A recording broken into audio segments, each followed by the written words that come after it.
Yo, what's up guys? Back with a little update video. So I got this thing going, fired up first try, which is pretty cool. It's always a good thing when you're working on motors. Let's see. So we'll see a little bit of a difference here. So I got a new carburetor on.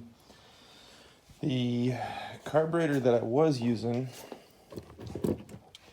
is right here. It's just that NT Speed, Bofang, whatever carb you want to call it. I've tried working with them before. I cannot seem to get those to work at all. I do not know why. One of them I had, the float was sticking, couldn't get it to, work properly. This one, I just could not dial it in. I would get it dialed in for, maybe half the ride, and then all of a sudden it would start acting up, and then I'd start adjusting the idle screw and everything, and it would seem to help, and then it wouldn't work, and then it would work, and it was just a freaking nightmare. I was sick of it. So I fucking tossed that thing, and I threw this one on, and this one's really nice. It's got a brass slide inside the Venturi in there, which is really cool. So it's pretty nice, and as soon as I put that on, fired it up, it just runs crisp as hell, smooth, more power, more speed. It livens these motors right up. Anybody who's working on these motorized bikes, do not buy the NT carb. Spend the $23 on these things and get them.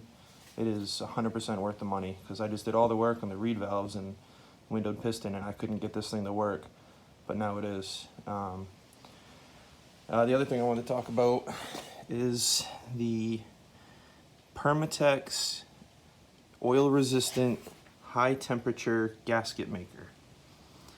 It's a long name, but it's very, very good stuff. It's absolutely crucial when putting on these reed valves. Even though this intake area right here that was on the part of the casting fit perfectly on the reed valve, and I had, gaskets for everything, it just won't seal. It's not going to seal.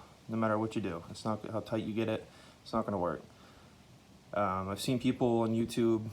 I watch every motorized bike channel there is out there to, get tips. LA Hover Bikes, Hughes Motorized Bikes, Kevin's Workshop, James Piccone. Hope I said that right. All these. I watch all these guys, and I've never really seen anybody talk about this Permatex stuff. I used it on my other YD100 build with the same piston and reed valve setup, and it's worked for almost a year now with absolutely no issues. But before this, on my other one, on the YD100, tons of air leaks, all kinds of problems until I used this stuff. So just save yourself the effort, take the jug off, put that stuff right on, bolt it right down, let it seal or set, and then just, get these good carburetors, you can be all set. It should work fine. MD65 pipe. This thing is snappy, sounds great. But alright guys, that's pretty much it. You see my old one back here. That's from 2011. She still rips. That's a Skyhawk GT5. And you can see my Polaris Outlaw too. But anyway, all right guys, catch you on the next video.